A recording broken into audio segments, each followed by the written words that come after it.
इन्नल हम्दुलिल्लाह वस्सलातु वस्सलामु अला रसूलिल्लाह।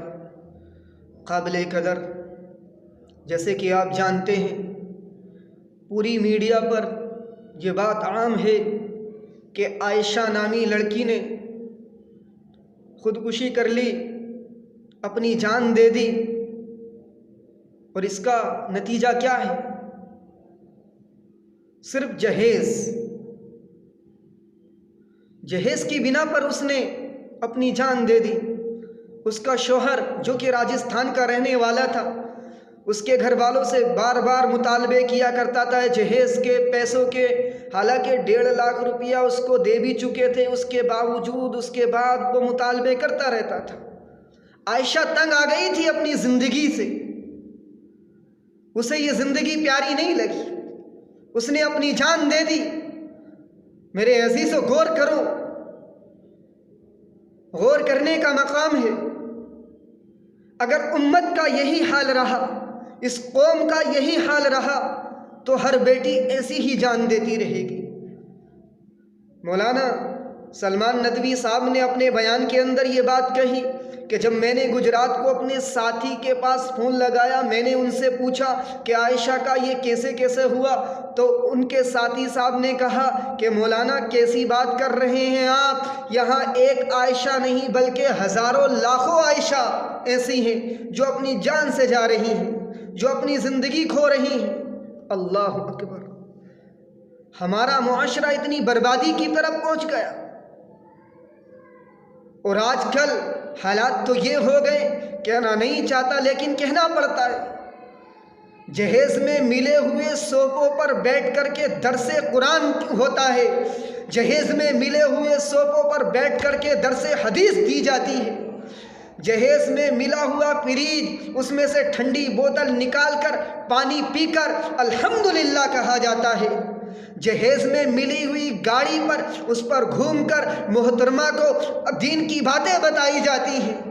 और दूसरी तरफ वो मोहतरमा ये सोच सोच कर मर रही होती है, उसके अंदर ये घुटन हो रही होती है कि मेरे बाबा जान ने, मेरे अब्बू ने मेरी शादी के लिए जो रकम उधार ली थी वो कैसे अदा करेंगे, वो किस हाल में अदा करेंगे, कैसे वो अदा कर पाएंगे उस रकम को। और ये जनाब सोफों पर मस्ती ले रहे हैं, गाड़ियों पर अय्याशियाँ करते फिर रहे हैं, मार्केटों में उस गाड़ी पे टहलते फिर रहे हैं। और लेकिन इनकी घरवाली का हाल क्या है? वो इस टेंशन के अंदर मर रही है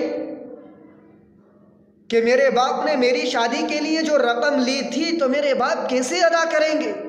यही वजह है आज आयशा ने अपनी ज़िंदगी खोई है। उससे पहले कई जैसी आयशाओं ने अपनी ज़िंदगी दी, और यही हाल रहे तो आने वाली कई आयशा ऐसी होंगी जो अपनी ज़िंदगी दे बैठेंगी। उम्मत का हाल बहुत बुरा है, ये उम्मत बहुत बड़े खसारे के अंदर है। गौर करना चाहिए। मैं तो कहता हूँ उलमा को मैदान के अंदर आना चाहिए, उलमा को मैदान में अपना कदम बढ़ा रखना चाहिए। हर जुमे के दिन हर मिंबर से एक ही सदा निकले कि जहेज जैसी लानत चीज़ को इस समाज से बिल्कुल ख़त्म कर दिया जाए। जहेज जैसी लानत इस समाज के अंदर राइज नहीं होनी चाहिए। हर मस्जिद से, हर मिंबर से ये सदा निकले।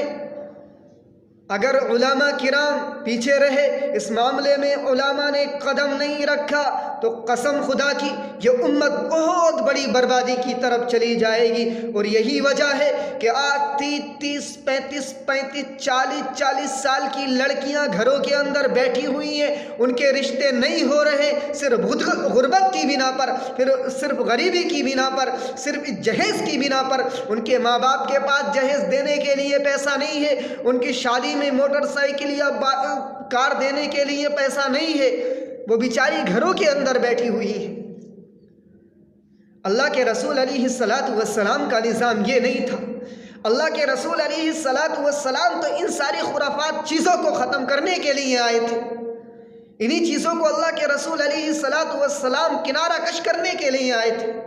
लेकिन ये चीज़ें हमारे अंदर राइज है, और बड़े फ़ख्री तौर पर कहा जाता है कि फ़लाना के रिश्ते में तो 10 लाख रुपए मिले हैं, फ़लाना के रिश्ते में तो 12 लाख रुपए मिले हैं, फला शख्स को तो 4 व्हीलर मिली है, किसी को फॉर्चूनर मिली है, किसी को इनोवा मिली है। बड़े फ़ख्र के साथ किया जाता है। लोग कहते हैं फ़ख्री अंदाज के अंदर लेकिन मेरे अजीज़ों, कभी तुमने गौर किया? यही वजह, यही जहेज जैसी लानत हमारी कौम की बेटियों को बर्बाद कर रही है। इसी जहेज की बिना पर हमारी कौम की लड़कियां अपनी जिंदगियों से जा रही हैं। गौर करना चाहिए। आज पूरी मीडिया के अंदर ये बात छाई हुई है कि आयशा ने अपनी ज़िंदगी दे दी और जब गई है तो बड़ी खुशी के साथ उन्होंने अपनी ज़िंदगी से हाथ धो बैठा। लेकिन कभी तुमने गौर किया? उसकी वीडियो देखी, उसकी ऑडियो सुनी, उसके अंदर कितना डिप्रेशन है, कितनी टेंशनों के अंदर वो अपने जज्बात को बयान कर रही है। मेरे अजीज़ों, गौर करो, इस मकाम पर गौर करो। अगर हमने अपने आप को आगे नहीं रखा और इस जहेज जैसी लानत चीज़ को इस समाज से बाइकाट नहीं किया तो यही हाल रहेगा। अल्लाह